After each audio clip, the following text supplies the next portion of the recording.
Hi, my name is Vivian Houston, and today I'll be interviewing Catherine Jacobs. So, Catherine, would you like to introduce yourself? I'm Catherine Jacobs. I'm 30 years old and I live in California, and I own a company town and a factory.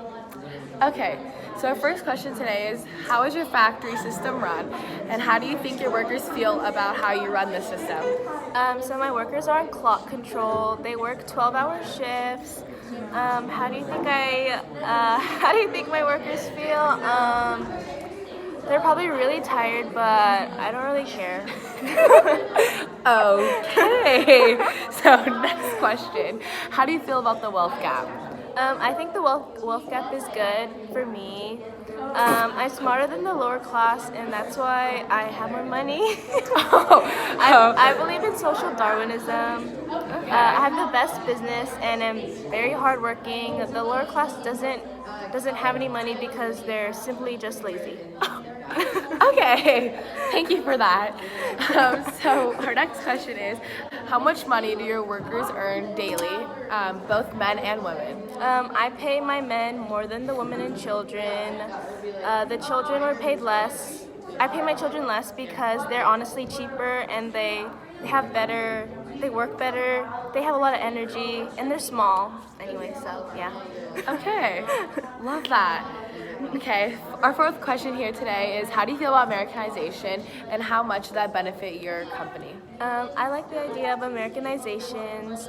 Since the immigrants came to our home in America, they should adapt to our customs. They also helped me. They also helped my company because they needed money, so I offered them jobs. Okay, fun. Our last question here today is, what do you think the benefits are from the progressive movement?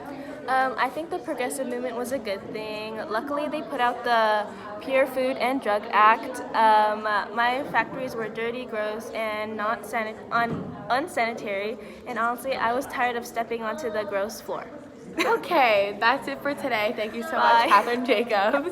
Hello, I'm Abigail DeVera, and today I have Olivia Jones. So please introduce yourself. Hi, I'm Olivia Jones. I'm 11 years old. I live in Massachusetts, and I work in the coal mines for a living. Okay, so our first question is, how do you feel about working very long hours even though you don't get paid as much as the adults?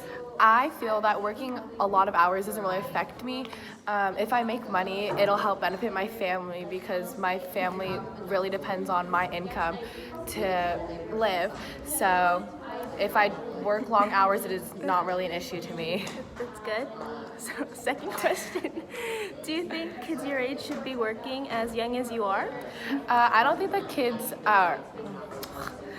What's up? I don't think that child labor should exist, even though in some circumstances it is beneficial for the family. I don't believe that children should go through child labor, especially not working in the coal mines like my job. My job is very, very hard, especially like I have chances where I could like lose an arm or a leg, and like my breathing has been getting really bad because of all the smoke and everything within the coal mines. So yeah, it's very Okay. bad. Next question. Do you live with your parents or other families? How do you like it there?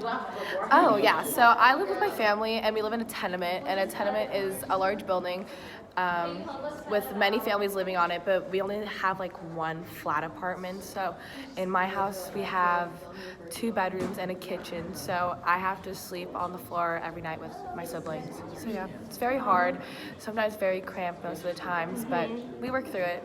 Okay. So do you get tired working all day long? Like, is your body sore from all the work? Sometimes I do get more tired than others.